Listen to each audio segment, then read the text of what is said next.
Hi, this is Rihanna Hicks, Recreation Supervisor, and I'm going to take you through the rules of intramural soccer as we play them at the University of Washington, Bothell. Equipment.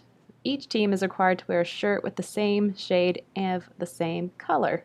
This will be required for every game, and your color has to stay consistent. You have to wear athletic shoes. Cleats are also permitted as long as they don't have metal spikes. Equipment, which may be dangerous to another player, such as hats or bandana, is not allowed. And jewelry is also not allowed. Medical bracelets are, though. Shin guards must be worn and covered by socks at all times. If you don't have it, you don't get to play. A regulation team consists of 7 players, one of which will be the goalkeeper, but you can start the game with as few as 5 players. Once a player has been disqualified, either by getting a red card or 2 yellow cards, they cannot be replaced in the game. Most importantly, this happens many times throughout the season. You cannot come onto the field to sub for another player until that player is off the field. So do it like they're doing it in the picture.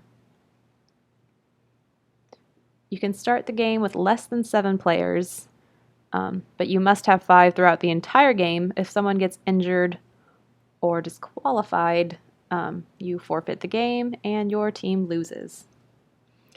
The game itself will consist of 2 halves, both 22 minutes and a 5-minute halftime. There are no timeouts allowed. A coin toss will determine possession at the start of the game.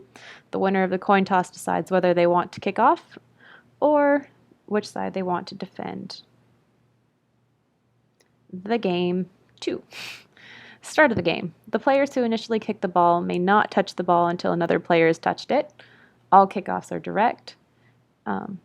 Teams will change ends at halftime. And the ball is out of play when it completely crosses the sideline or end lines. The referee will blow their whistle to signify when the ball is out of play. The referee blowing their whistle warrants a dead ball, even if inadvertent, bear with us. And the mercy rule applies at halftime or any time after halftime, and it is if a team is ahead by 10 or more goals, that team automatically wins. During the regular season, tie games will stand. During playoffs or tournaments, ties will be broken with a maximum of 2 5-minute sudden death periods.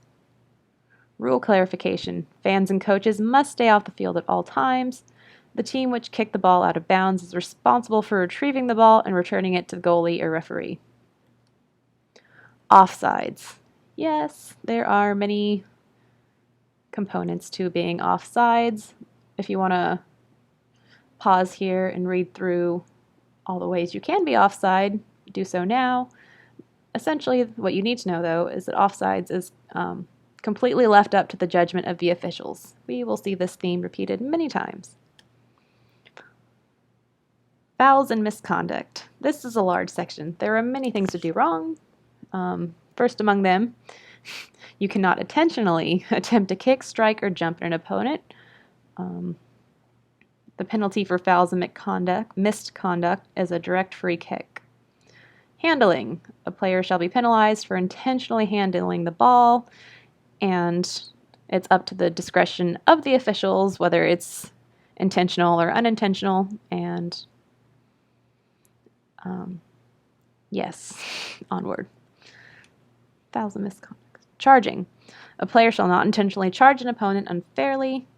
A referee shall disqualify red card any player who flagrantly fouls the goalkeeper in possession of the ball. Outside the penalty area, the goalkeeper has no more privileges than any other player. And more fouls and misconduct. Dangerous play. In the opinion of the referee, all high kicks above the waist in a dangerous manner will be prohibited. A player can also be considered for a dangerous play if they lower their head to a dangerous level, don't headbutt anyone in the chest. Dangerous play will be called for the players attempting to play the ball from the ground. And the penalty for a dangerous play is an indirect free kick. Fouls and misconduct continued.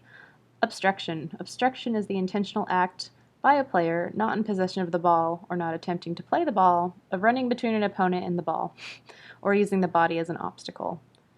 And the penalty for an obstruction is a direct free kick. Goalkeeper's release. From the moment the goalkeeper takes control of the ball with the hands in the penalty area, the goalkeeper has 6 seconds to release the ball into play. Failure to do so will result in the other team receiving an indirect free kick from that spot. When passing the ball to the goalkeeper via a kick, the goalkeeper must play the ball with their feet. And the last slide for fouls and misconduct. Woo! A player or coach shall be cautioned for persistently infringing upon the rules of the game or acting in an unsportsmanlike manner and or objecting by word of mouth or action to the decisions given by an official. Any player warranting a yellow card will be required to leave the field of play until the next substitution opportunity. 2 ejected players on the same team will result in a default of the game. Free kicks. Free kicks shall be classified as direct, from which a goal may be scored, or indirect, from which a goal cannot be scored unless the ball is played by at least one other player from either team.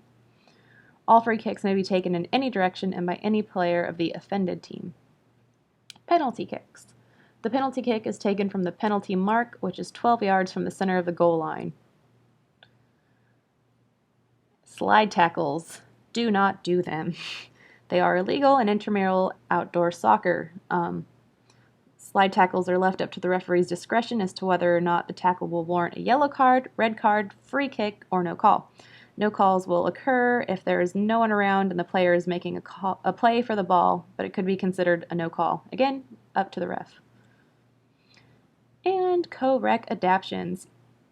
Each team shall consist of 7 players, one of which being the goalkeeper. A team may start and finish with no fewer than 5. Sounds familiar. A team may play with any combination of players provided there is not more than a difference of 1 on the field of either gender.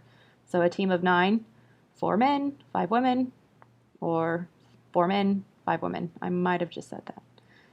In the event of a shootout and overtime play, players taking penalty shots must alternate gender.